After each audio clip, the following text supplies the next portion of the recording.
Good afternoon. My name is Kelsey Garcia, and today I'm going to be sharing the result of our Buhi bag company simulation with you today. The goals that we received at the beginning of this simulation from our CMO were to find bags that resonate with a design-conscious audience, manufacture them at affordable costs, and sell them for profit at competitive prices.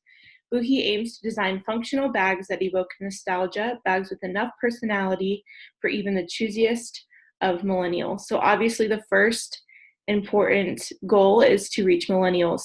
Another goal that our CMO gave us was to spend our $5,000 budget in entirety every week, to spend 25% of our budget on new content and 75% on promotions and 10% and to receive a 10% increase of sales.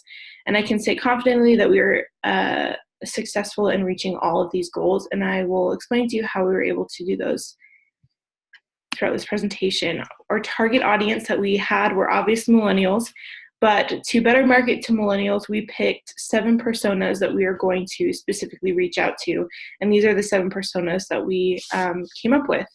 This is back to school Molly, and she is looking for a unique style and bag to bring to school in the fall.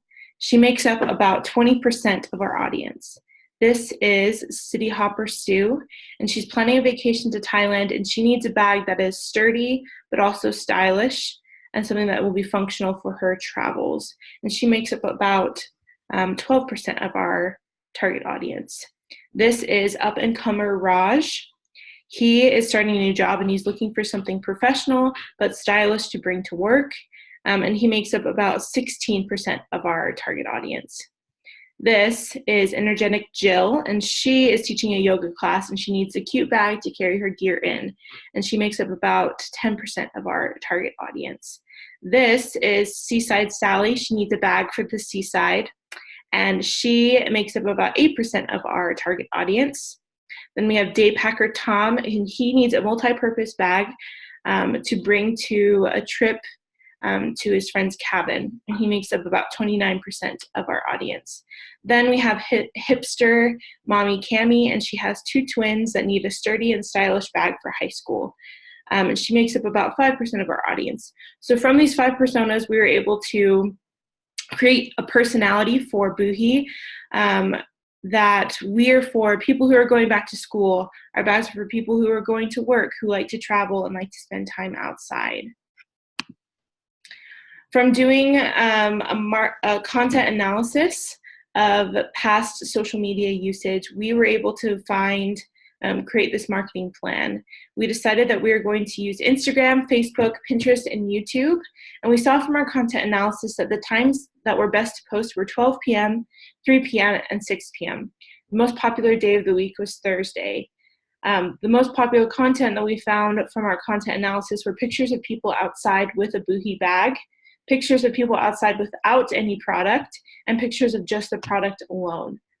So our marketing plan was to use this data to our benefit. We decided that we're going to post 3 times a day on every social media platform besides YouTube, which you can only post videos. So we made a goal to post 2 videos a week on YouTube and other platforms.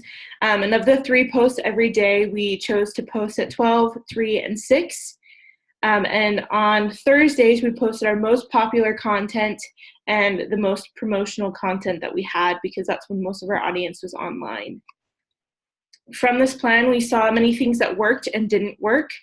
We found that posting pictures of people outside with a product did very well, and posting photos of products alone did very well.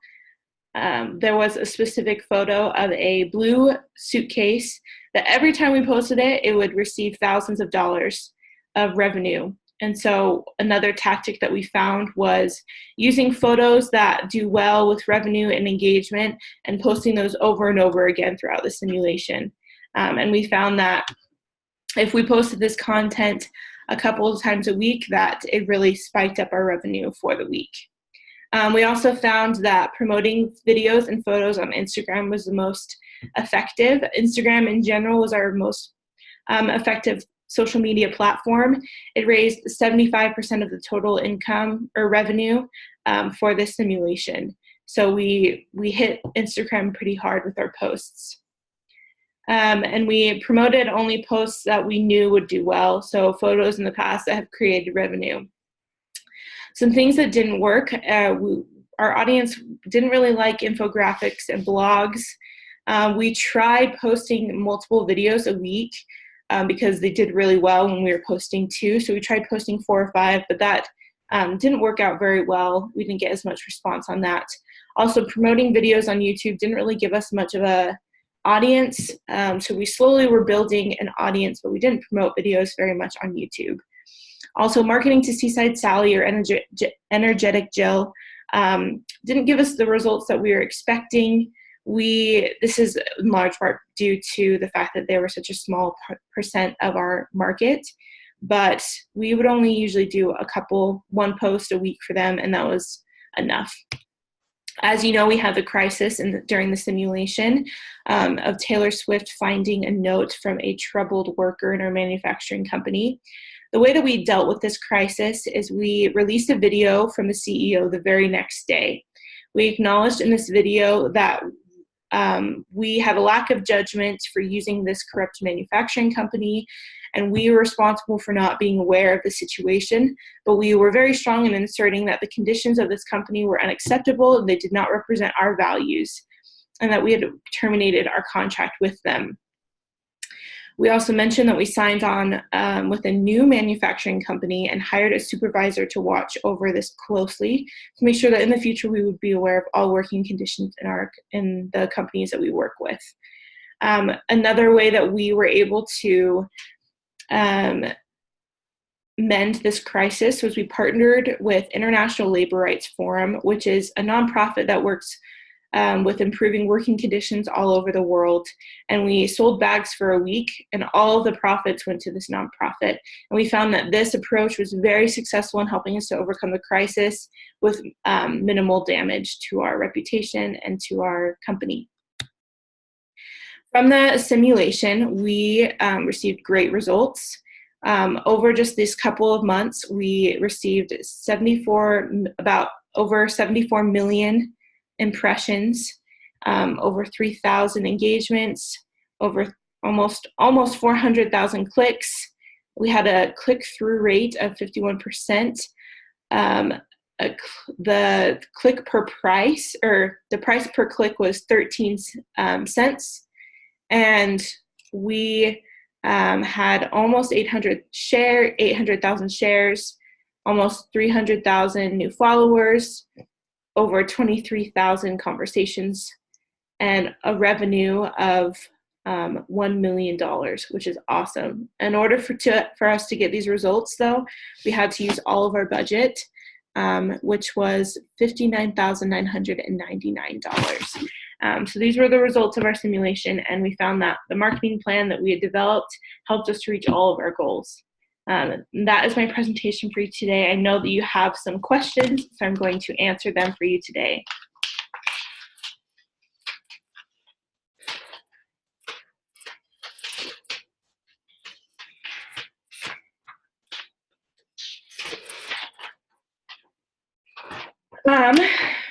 The first question says, what recommendations would you continue to make to your campaign based on the following: your final results, platform selection, and how would you change your organic versus paid strategy? I think that the recommendations I gave to you about which platforms to use, what time to post, were definitely key in our campaign. To receive our final results, especially with the revenue, is you have to post a lot. So again, in our original marketing plan, we were posting at least 3 times a day. Near the end of the simulation, we were posting up to 6 times a day. And so really bumping that up really bumped up our revenue and the amount of followers that we were getting. So that was one recommendation that I would make. Choosing our platform selection, Instagram did very well. It was responsible for about 75% of our revenue and our success in the simulation. So definitely keep it up with. Instagram Facebook didn't do as well. It was doing really well in the beginning, but it started to falter in the end. And I think this is because we were posting too much on Facebook. And so creating more of a balance between not posting on Facebook and posting more on Instagram. And I don't know if I would change anything with our organic versus paid strategy. We were very good about having a balance between organic content and promotional content. In the middle of the simulation, we experimented with promoting a lot of our content with just a little bit of money versus promoting some of our content with a lot of money. And we found that the latter was more successful. The second question you have for me today is, how did you handle the crisis? What was your strategy? And do you think it would have saved or shut down Buhi? Like I explained earlier, I definitely think that their strategy was very successful. We were able to admit guilt for not working well with this manufacturing company and not being aware of the situation at hand. But at the same time, we were not responsible for their actions, and that we weren't okay with their actions either. And so we chose to advocate for the same things that Taylor Swift was advocating for. And so that helped people to see that we cared and that we took this seriously, especially when we were donating our profits to this international forum that we were working with. The third, and I definitely think that it would have saved the company. And I think that it did save the company. The last question is, what % did you grow the company during the quarter? Did you meet the CEO's growth projections? So during this 3-month period, we were very close to increasing sales by 10%, meaning that if it was over an entire year, we definitely would have met the goal of a 10% increase of annual sales. So we did meet these goals, and we did meet the CEO's growth projections.